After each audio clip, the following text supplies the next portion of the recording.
வணக்கம். சற்று முன் கிடைக்கப்பெற்ற மிக மிக முக்கியமான செய்தி ஒன்று வெளியாகி உள்ளது. எடப்பாடி பழனிசாமி அவர்கள் இந்த தேர்தலில் மிகப்பெரிய ஒரு தோல்வியை பெறுவார்.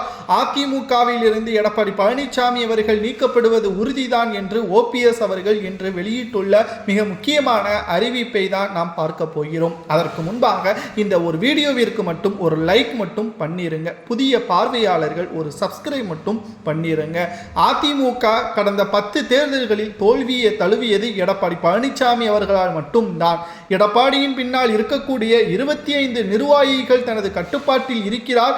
அதிமுகவை தன்னை சொந்தப்படுத்திக் கொள்ளலாம் என்று எடப்பாடி நினைத்தார். அதை இப்பொழுது நிறைவேற்றிவிட்டார். ஆனால் உண்மையான அதிமுகவின் தலைவர்கள் யார் தெரியுமா? தொண்டர்கள் மட்டும்தான். அவர்களது களப்பணிகள் இல்லை என்றால் அதிமுக ஒரு தொகுதிகளில் கூட வெற்றியடையாது. இந்து எழுதி வைத்துக் கொள்ளுங்கள். வருகின்ற சட்டசபை தேர்தலில் எதிர்பாராத பல தோல்விகளை அதிமுக தழுவும். வெற்றி அடையக்கூடிய தொகுதிகளை கூட அதிமுக தோல்வி அடையும் என்பதையும் ஓபிஎஸ் அவர்கள் கூறியுள்ளார். ஏனென்றால் அதிமுகவின் தொண்டர்களை எடப்பாடி இழிவுபடுத்திவிட்டார். அதிமுகவின் தொண்டர்களை காயப்படுத்திவிட்டார் எடப்பாடி பழனிசாமி என்பதையும் ஓபிஎஸ் அவர்கள் கூறியுள்ளார். ஓபிஎஸ் அவர்கள் அதிமுகவில் இருந்து நீக்கப்பட்ட நிலையில் 4 ஆண்டுகள் அதிமுகவில் இணைவதற்கு முயற்சிகளை மேற்கொண்டார். ஆனால் எடப்பாடியோ தொடர்ச்சியாக எதிர்த்து வந்ததன் காரணமாக தற்பொழுது திமுகவில் வேறு வழி இல்லாமல் இணைந்து கொண்டார். மேலும் அதிமுகவின் உண்மையான துரோகி யார் என்று கேட்கும் பொழுது எடப்பாடி பழனிசாமி தான் என்று அதிமுகவின் உண்மையான தொண்டர்களும் கூறுகிறார்கள்.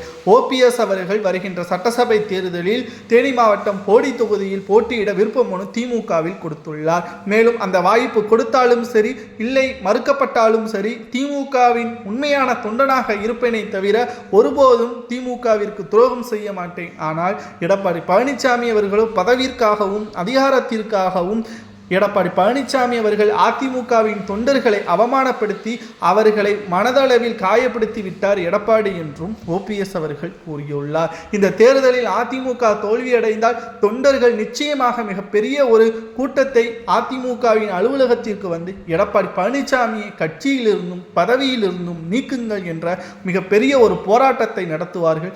ஏப்ரல் 23ஆம் தேதி தோல்வி அடையக்கூடிய ஒரு சூழலை அதிமுகவின் தொண்டர்களை செய்வார்கள் என்ற தகவலையும் தற்பொழுது ஓபிஎஸ் அவர்கள் தெரியப்படுத்தியுள்ளார்.